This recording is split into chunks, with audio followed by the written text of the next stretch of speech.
Good evening, honorable school board members, and thank you, Mr. McElveen. That was a wonderful segue for your resolution. Knowing you would not allow me to speak unless I chose one of your three predetermined topics, I chose the House sale by the Foundation of Applied Technical Education.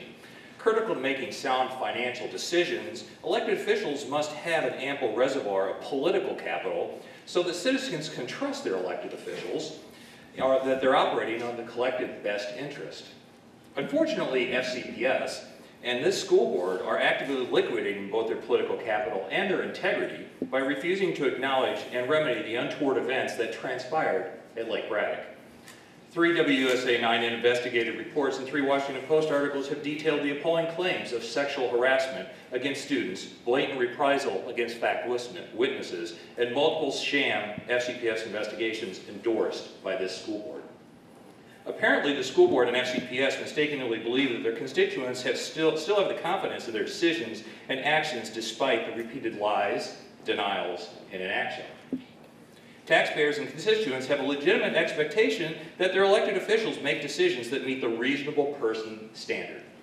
No reasonable person can read the media articles detailing sexual harassment at Lake Braddock and believe that nothing happened. No reasonable person can believe that the Lake Braddock principal was not fully aware of the allegations made in December 2015 and 2014 and 2013. No reasonable person can believe the FCPS leadership actions taken against an identified fact witness was anything but retaliatory, because reasonable people understand that innocent people don't retaliate against witnesses. No reasonable person could review FCPS's mediocre investigative materials and believe they were sufficient. No reasonable person can believe that FCPS adhered to its sexual harassment regulations or the 2014 DOE voluntary resolution agreement to ensure the safety of the students under its purview at Lake Braddock or any school. No reasonable person would find it believable that a newly hired school superintendent reviewed hundreds of pages of documents in a few days, yet arrived at an informed decision to retain a principal and personal friend whose actions repeatedly failed to meet FCPS regulations. No reasonable person can believe a school board repeatedly crying wolf over multi-million-dollar budget deficits while permitting a superintendent to self-negotiate hush money payouts and non-disclosure agreements to negligent employees and reprisal victims from a bottomless slush fund. So in closing, while you sit idly by and watch Rome burn, I hope you take my thoughts into consideration when evaluating this sale, because clearly you have sold out the players and families of Lake Braddock girls basketball team long ago.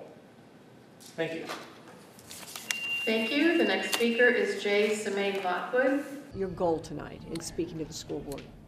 My goal was for the school board to actually hopefully listen to me. Over the last year and a half that we've been doing this, I have sent them multiple iterations of this in various ways, and they have never contacted me at all about this. So for them to actually have a face-to-face with me and actually get my message to them, because I don't know if they've ever actually read anything or taken and acted on anything, because clearly to this point they have done nothing. You were pretty harsh.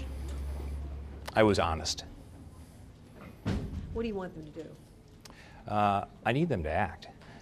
You saw Mr. McElveen make a resolution for human trafficking, yet we clearly have a say-do mismatch because he talked about people speaking out. See something, say something. And that clearly happened here with our girls. And they did see something, they did say something, and no one acknowledged them. Nobody has even talked to them. Nobody has interviewed them. And again, nobody has done any sort of investigation to this. Contrary to what Superintendent Brabrand has said on this, there has never been an investigation that talked to the girls, that talked to the perpetrator, that talked to the DSA, that talked to the football coach who's a fact witness, or any of the 20 other witnesses that we gave FCPS at their request. Now they say they've talked to 20 people, but it's either people not associated with the case or an echo chamber that has them believe what they think they want to hear. Listen, I take all allegations of sexual harassment at Lake Braddock or anywhere in Fairfax County seriously. Professionalism is a top expectation. We're going to fully investigate all the information that's been shared by you and make sure that we take the appropriate actions. I did do an investigation as I arrived. And we'll continue to make sure that we fully investigated any things that come forward that we have not already investigated before. Do you think there may have been some problems with your investigation?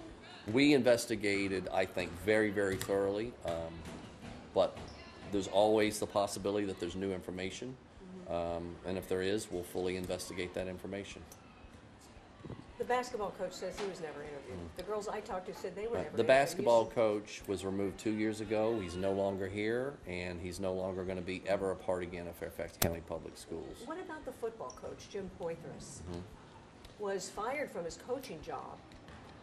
Right. Was he treated badly? I don't have any comment on that at this time.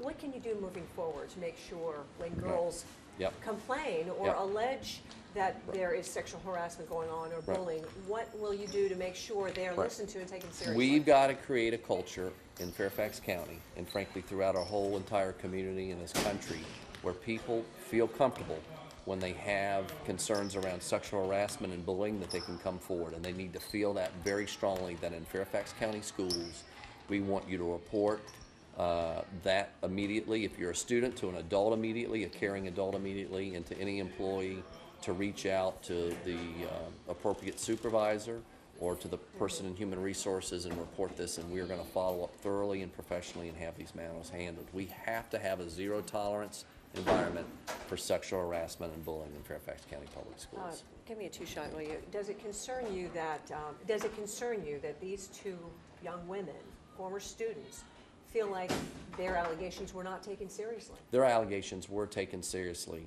and I'm sorry that they feel that they were not, but they were. We did a full investigation, and